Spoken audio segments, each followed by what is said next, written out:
Wilmington women. My fingers are crossed we actually get a woman this time, because I'm getting a little sick of the sausage fests at these women's events.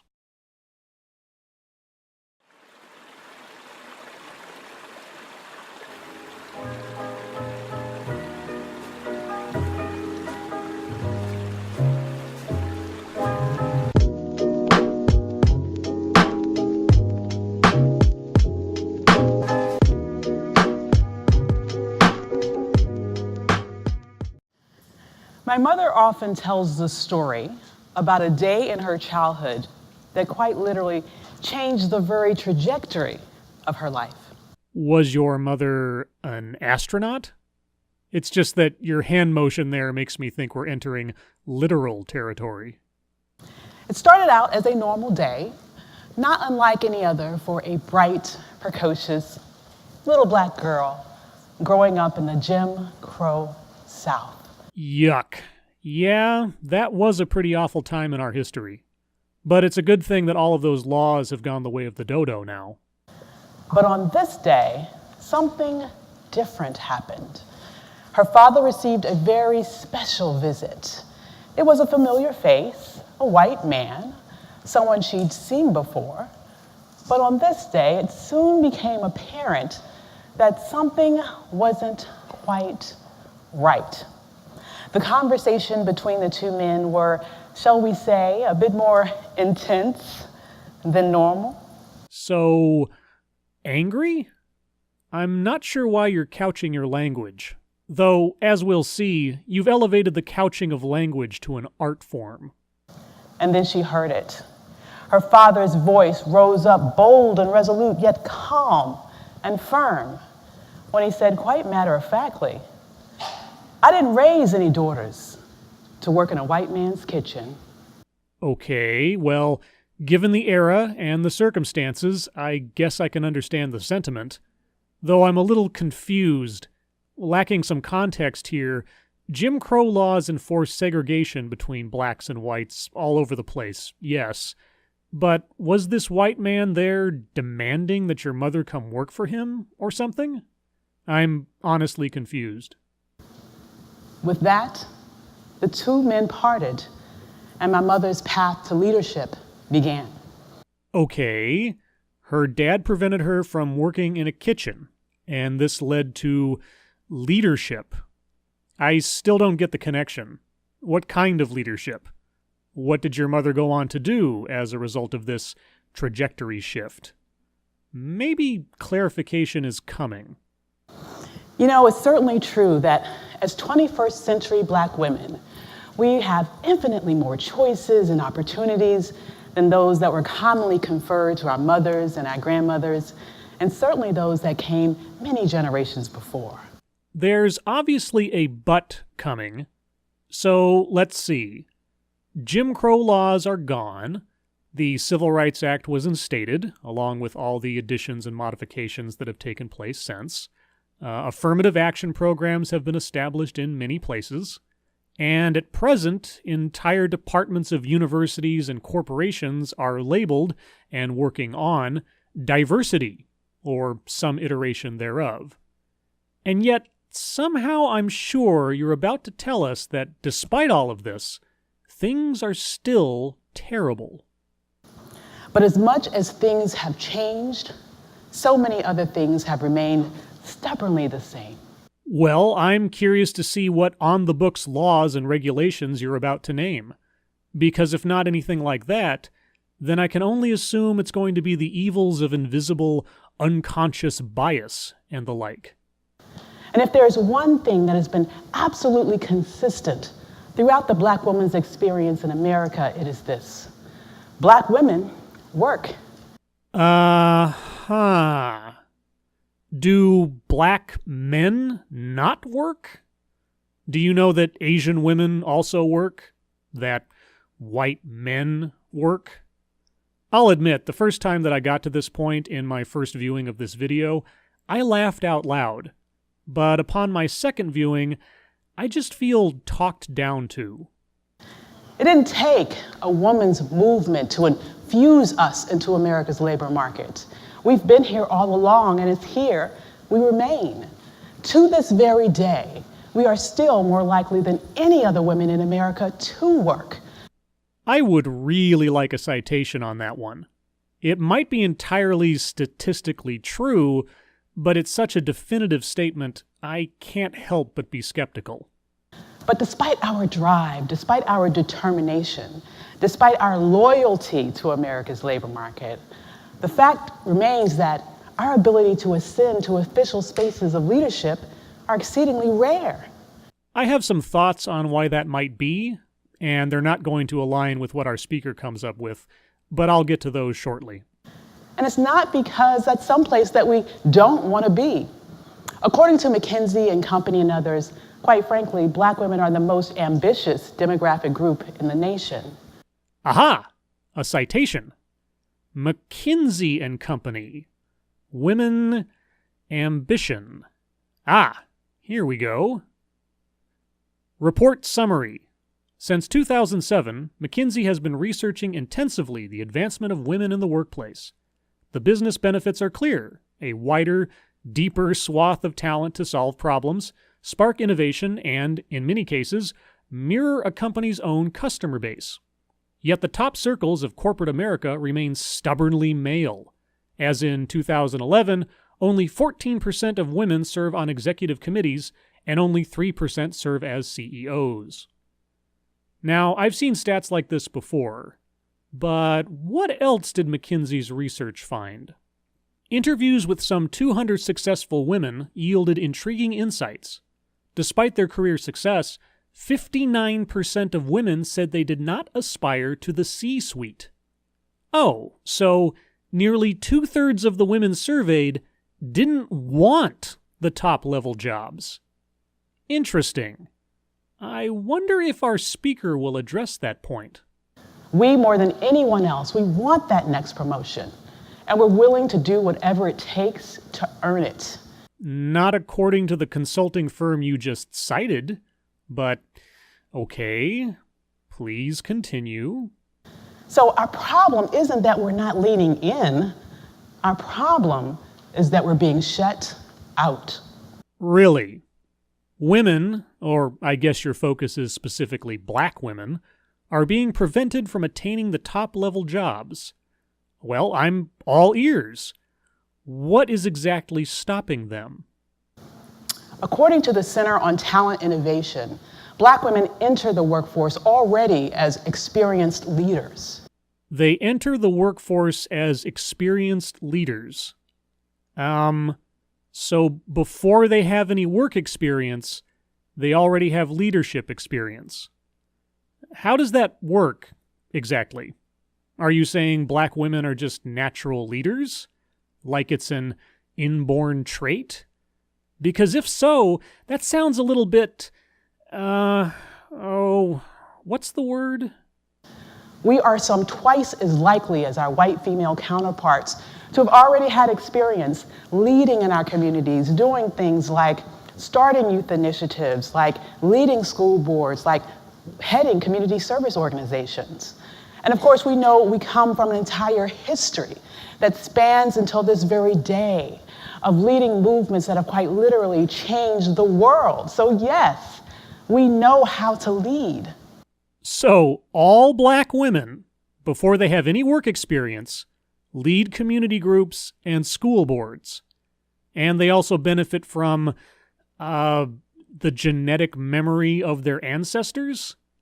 These are all pretty sweeping stereotypes. But I'll stipulate to their accuracy, for the sake of conversation. So what forces could possibly be holding back such women in the present day? But in spite of our experiences, both inside and outside of the professional sphere, and no matter our credentials and our professional abilities, what we found is that Black women are also more likely than anyone else to say that we've never received any assistance from any senior level colleagues at work when it comes to helping us pierce through and earn a leadership position. Never. They never have. So, are you implying that all senior level officers in companies are, help me out here. What's the word? I mean, if all black women are natural leaders, then the only thing that could be preventing their ascension is, there must be a root cause for all of this. It's as if we've been professionally abandoned, left to sink or swim on our own in what sometimes might feel like shark-infested professional waters. So, free market capitalism? I hate to tell you this, but everyone wanting to play in the major leagues of corporate business, they all face those same struggles. That's the risk you take when you're aiming for the top. So what does this all mean? It means that for black women especially, we're likely to experience situations in which our aspirations and our abilities fail to align with opportunity. Gosh, there's this certain word that our speaker hasn't used yet. I can't remember exactly what it is. I really wish she would help me out. I mean, she's gone in every direction to imply a reason for the problems she's highlighting, but she still hasn't given it a name. As it stands today, nearly 3 times as many black women aspire to leadership than is the case among white women. I would still really like a citation for these numbers. But when we see who actually acquires those positions, 2 very different realities emerge. As it stands right now, nearly a quarter of white women actually acquire senior executive positions, even though just 8% say that's ultimately where they aspire to be. Aspiration does not often equate to qualification. I mean, talk to everyone who has ever tried to become an astronaut and didn't make the cut. And as far as finding yourself in a position of leadership that you weren't seeking, sometimes people underestimate their own skills, and other people see the potential in them and elevate them accordingly. That's just life. Now, when we compare that to the situation experienced by black women, we see that only 2% acquire executive leadership positions, even though 22% say that's ultimately where we want to land. Now, I'm not going to sit here today and make the argument that necessarily 22% of black women should be in executive leadership. But isn't that exactly the argument you've been making this whole time? That black women are just better leaders and more ambitious than white women, but they always get left behind by the senior corporate levels? If you mean what you just said, you just put a drop of poison in your own water supply. But what I will say with confidence is something is horribly wrong with this picture. America is leaving significant levels of talent and ability and brilliance completely untapped. Okay, earlier I alluded to some thoughts of my own on why some of the numbers she's presented are so lopsided. Let's first consider that 14% of the United States population is black, and that only about half of that number is female. So that brings us to around 7% of the population. And for the sake of simplicity, let's say that only about 2/3 of that number are of working age. So you're left with 4.5% of the U.S. population that is comprised of working age African American women. Using that same rough math on the white population of the U.S., you end up with about 21% of the population being white women of working age. So 4.5% competing with 21% for those jobs and or positions not presently held by women. And if we believe the conclusions of the McKinsey survey, 59% of both of those groups don't even want the top jobs, which makes the numbers even smaller. And then take both of those even smaller numbers and pit them against the number of ambitious men in our society of any skin color. Now, is it possible that much of the disparities our speaker has pointed out come from the simple math of there being many competitors over a very small number of top-level positions? Is it possible? So when we look at the very top of the leadership realm, we find that this problem is magnified. We know that as recently as the year 2000, only 4 white women held the position of CEO of a Fortune 500 company. But by September of 2016, that number had grown more than fivefold to 22. So women can become CEOs? And apparently at a remarkable rate of a fivefold increase in less than 2 decades. Well, I guess we've ruled out sexism as a barrier. But let's take note of a couple of things she said here. First, she stated that these numbers specifically refer to white women. So if the barrier isn't sexism for black women, why the hesitation to name what the barrier really is?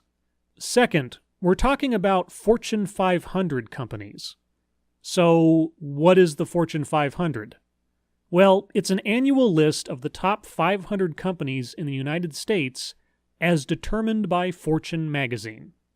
And that's it. Of all the companies in the country, of all of the CEO positions, the metric that is seemingly only paid attention to is the top 500, the 500 most powerful, the 500 most sought-after positions in the country. And as before, what kind of numbers of black women are competing for a shot at that exceedingly small number of positions? Positions that are often held by the same person for many, many years and require many, many years of time with a company. Right.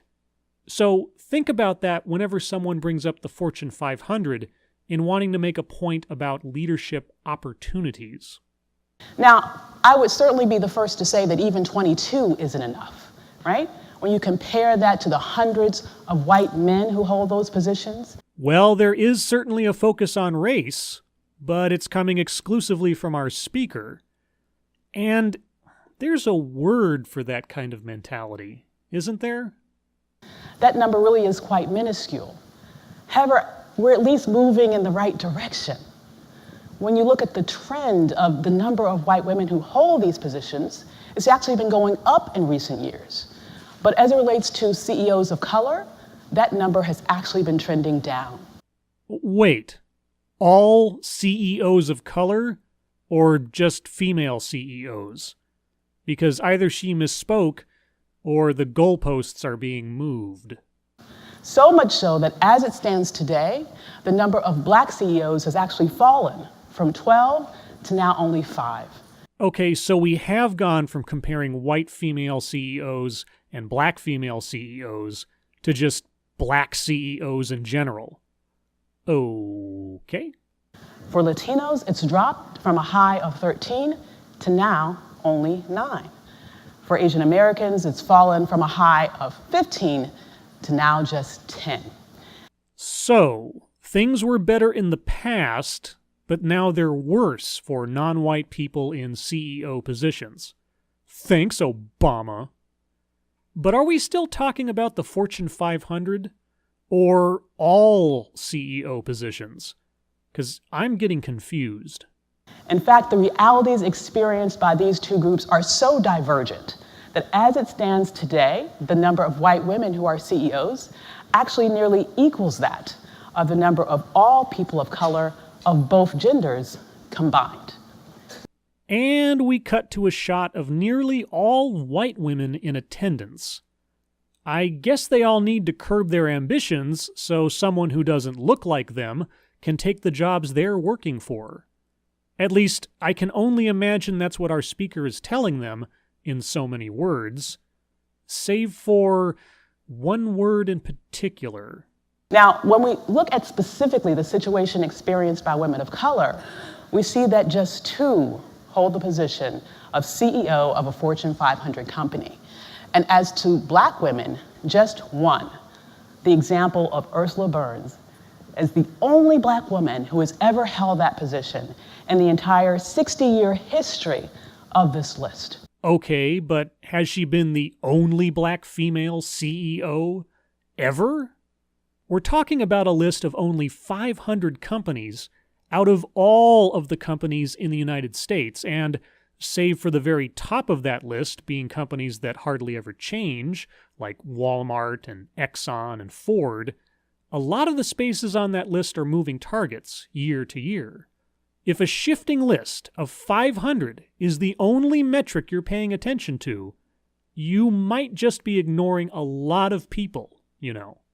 And even her stellar example is set to come to an end by the end of this year as her company restructures and she is scheduled to be replaced by a white man. And so she's being treated like anyone else would have been in her position. Are you saying that a white man would not have been replaced if he were CEO? You keep coming to the edge of naming the mechanism behind all of this, and yet you still don't say it. Now, what I find particularly intriguing about this situation is, quite frankly, we know better. We know that diversity is good for business. We know that it leads to things like better innovation, more creativity, higher profits, and overall better outcomes for companies. We know this to be the case. So, by implication, the word diversity just means black women for the sake of this talk by our speaker. I just want to make sure we're all on the same page when it comes to the terms we're using. Also, I would love for our speaker to provide some evidence for all of these claims. But given that she's just told us we all already know this information, my hopes are not high. But in terms of how it is actually practiced, we find that companies ultimately tend to privilege gender diversity over racial diversity, even though they're both critically important. Oh, we're getting close. Okay, so the problem isn't sexism, but it's... And what's especially intriguing and interesting and quite frankly ironic about this situation is that as we are here today, this nation is undergoing a tremendous demographic shift. So much so that the majority of babies born in America right now are babies of color. And so as this nation is becoming browner and browner, the reality is that the leadership structures within this nation is becoming whiter and whiter, even if those leadership structures are now more inclusive of women. So all the white people are hunkering down to protect their power positions from the growing brown population. Well, why would they be doing that? I mean, do you have a name for this phenomenon? In 2015, the Working Mothers Research Institute released a report that found in part that white women really didn't believe they had an interest in helping women of color close the leadership gap. The study found in part. What about the other parts? And you don't cite any numbers. Well, let's see what I can find out. Just 40% of white women feel there's a race-based disparity in ability to climb the career ladder, but 53% of Asians, 58% of Hispanics, and 73% of blacks say they feel that disparity at work. Feel. Well, that's certainly a reliable measurement of reality. So if you happen to be wondering why you should even care about the professional advancement of women who look like me, then let me remind you, your future is intricately linked with our future. Okay, how is that not an ultimatum, and a threatening one at that? I mean, seriously? You white women better treat black women better, because we're going to be in charge someday, and we don't forget. Our perspectives, our professional abilities, our loyalty, and yes, our diversity is absolutely essential to making sure that the employers of today and tomorrow have an authentic understanding of the shifting needs and desires of the changing customer base that we are experiencing in today and throughout the future. So customers will only positively respond to corporate representatives that look like them, because the customer bases of today and tomorrow will all be... Oh, what is that word? And so in that way, your professional stability and growth is directly linked to the degree to which the voices, the perspectives, and yes, the leadership of women of color is activated, respected, and acted upon. At this point, I'm not even sure I need to give commentary on the subtext of this talk. But we're almost done. But beyond that very real dollars and cents implication, let me also remind you that none of us are free unless all of us are free. Okay, and who exactly in 21st century America, aside from convicted criminals, is not free? If you consider yourself to be among those who is in favor of the full liberation of women, a type of liberation that frees us from discrimination and oppression in any and all forms, then you must reject the comfort of the familiar and the seduction of self-interest. And you must reject assessing people purely on merit. None of us should be satisfied with images like this one, shared with the world by an editor who was very satisfied and happy and proud that her entire team was made up of women, but apparently oblivious to the fact that it was completely devoid of women of color. So that editor must be a... Can you say the word? We must all recognize that all women are not white women. You know, your condescension is the most convincing tool in your argumentative arsenal. Keep it up. And because of that, diversity among women is just as critical, just as necessary, just as vital and imperative as gender diversity is in the broader context. If your gender equality does not include women who look like me, then let me tell you. You are a... what is that word? That's not true gender equality at all. Thank you. All right, let's take a moment and see if we can solve this mystery. Who is our speaker exactly? What does she do? And why is she so reluctant to use a very specific word in her long and drawn-out lecture? Dr. Avis, Exceptional Leadership Institute for Women. Not just black women, presumably, but for women in general. And how exactly does this institute operate? Personal coaching, VIP coaching, group coaching, live workshops. She's a personal growth and achievement coach for women. And she's available now to help you or your company become better at being better. Just purchase one of her coaching packages. Okay, people like this really tick me off. What this lady is a guilt merchant. And she's standing before an audience mostly of white women, telling them that white women are... But she can't say it. Because if she says it, then she's probably going to lose out on all the potential clients that are in the audience. And so she has to stand on a TEDx stage and tell an entire audience full of women that most of them are racist without saying that they are racist. She's very, very talented at selling a cure for a disease that she will not name. As always, thank you for watching.